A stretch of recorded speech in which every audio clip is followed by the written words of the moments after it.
Well, Danny Mortimer's here, the Chief Executive of NHS Employers. Good morning. Good morning, Anna. And Out Mehmet as well from Migration Watch UK, a think tank calling for reduced levels of immigration to the UK. Morning. Good morning. Danny Mortimer, first of all, talk me through the situation for NHS trusts at the moment. How are they getting on with recruiting the number of staff that they need? So there's two things to say, I think, Anna. I think the first is a couple of years ago, the government took the very welcome step of placing nurses on the shortage occupation list, recognising that across the United Kingdom we've got a profound shortage of nurses. And by being placed on the shortage occupation list, that makes it much more straightforward for the NHS to recruit nurses from outside the European Union. Those applications come from within the cap that the Home Secretary just talked about in the clip you played. The second thing we found, though, in this last 6 months is that as we recruit more nurses from outside the European Union, fewer nurses want to come and work in the UK now from within the EU, so we look elsewhere in the world. We have fewer work permits available. The Home Office has fewer Tier 2 work permits available to give doctors and other professionals. This is not just an issue that's affecting the NHS, it's affecting other sectors of the economy. What we saw in the period between December and March was that of the 6,000 refusals that there were for work permits, 1,518 of those to be specific, were for doctors.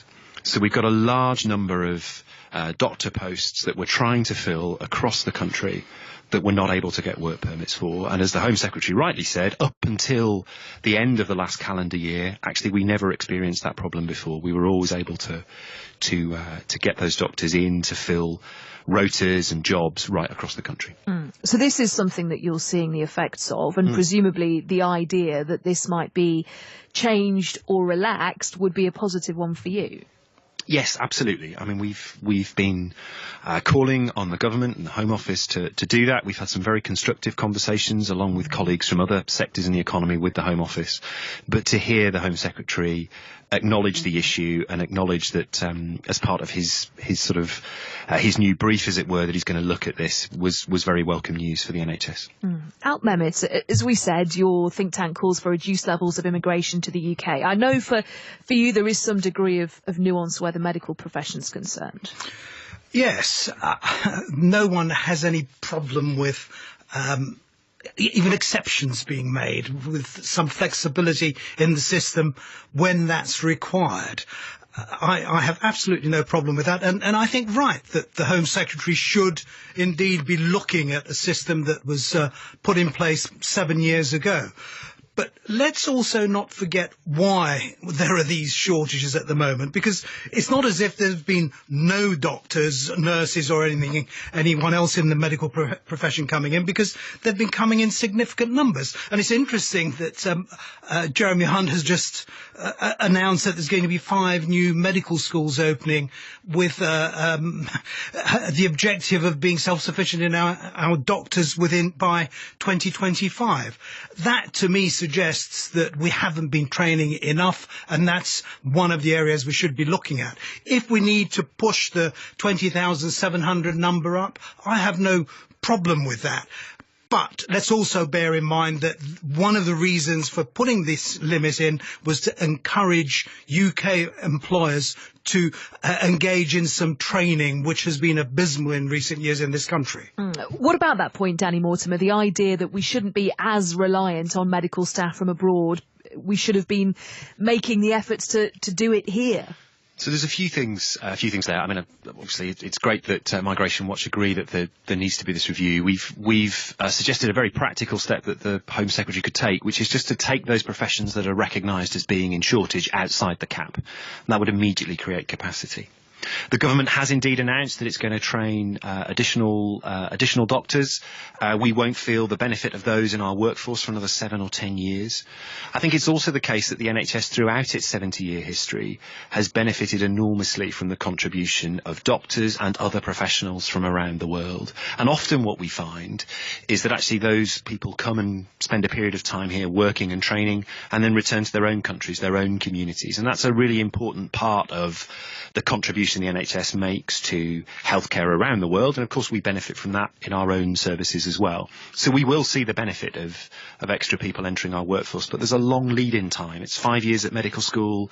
It's then quite a long period of postgraduate training for our doctors.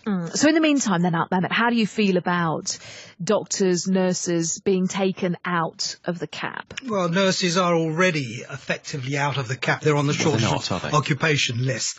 The doctors can also temporarily go on the shortage of occupation list. But hold on a moment. No, I just want to clarify, as Danny was saying there, their numbers still count towards the limit. So technically they are still in the cap. Just for clarity, it's important to say. Well, if the number, as I said at the outset, if the number within the cap needs to go up after 7 years, and there's a good case for it, I have no problem with that. But you mentioned numbers, and indeed my organisation does want to see lower levels of migration. In 2015-16, there were 750,000 new migrant GP registrations in England, Northern Ireland and Wales. Now, that's the sort of thing that we talk about when we say that uncontrolled immigration leads to huge pressures in areas like the health service. How many, sorry? 750,000. Okay. I mean, the NHS employs 1.4 million people alone overall. So, I mean, it may well be that there are, it was 7,500 or something. No. That GP, people who have registered with I see, GPs. Registered with GPs. Yeah. Well, but the simple fact is that those people of a working age population, yes, register with their general practitioners, but the NHS has an important need for colleagues from around the world, including the European Union, to help care for those people. So I understand the point you're making, and obviously your organisation makes it a number of times about demands for healthcare. The demand that we see, the demand that my members see, is actually from an older population with much more complex health needs. As we live longer, as we have better quality of life due to the health service, but due to various other things as well, actually we have a whole variety of healthcare needs in our population, and that older population is driving significant demand for healthcare. It's not the working age population that are coming to this country. It's our parents and our grandparents. I see that. I'm someone who arrived here as an 8-year-old in 1956. I'm now coming up to 70. So even young migrants get older.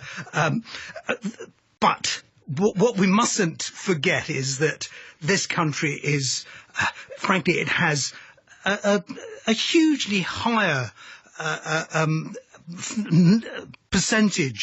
proportion of foreign trained doctors than almost any other comparable country. Something like 30% of our doctors are overseas trained. Less than 10% in France and Germany, and it's only about 3% in the Netherlands. So let's not pretend that migration is somehow the problem and is also going to solve the problem in the shortages in the health sector. I wonder, Mehmet, on a wider scale, we were talking on the programme last week about Ruth Davidson's comments about softening the government's stance on reducing migration targets to the tens of thousands. She was suggesting that idea should be thrown out altogether. We haven't achieved it. Why do we keep it? Maybe we should be looking at things again. How do you feel about that changed perception or that changed opinion? Firstly, I think that the overall target, the objective aim, whatever it was, to get it down to tens of thousands was not a bad one. It certainly focused policy. The other thing I would say is that just because politicians have failed to keep their promises is no reason for me to let them off the hook. And I think that we can manage perfectly well with lower levels of migration, and indeed the majority of people in this country want that to happen. 2/3 want lower levels of migration, and I think that we should be doing our damnedest to achieve that. But when you ask those same people whether they want the NHS, social care, to be able to bring in staff to fill the vacancies that we have now, again, extra doctors are being trained in this country, but we're not going to feel the benefit of them for probably the best part of 10 years. But when you talk to the public about their experience of the health service, they recognise the contribution that professionals from around the world make to the care of them and their families. And they want an approach which enables us to continue to fill the posts we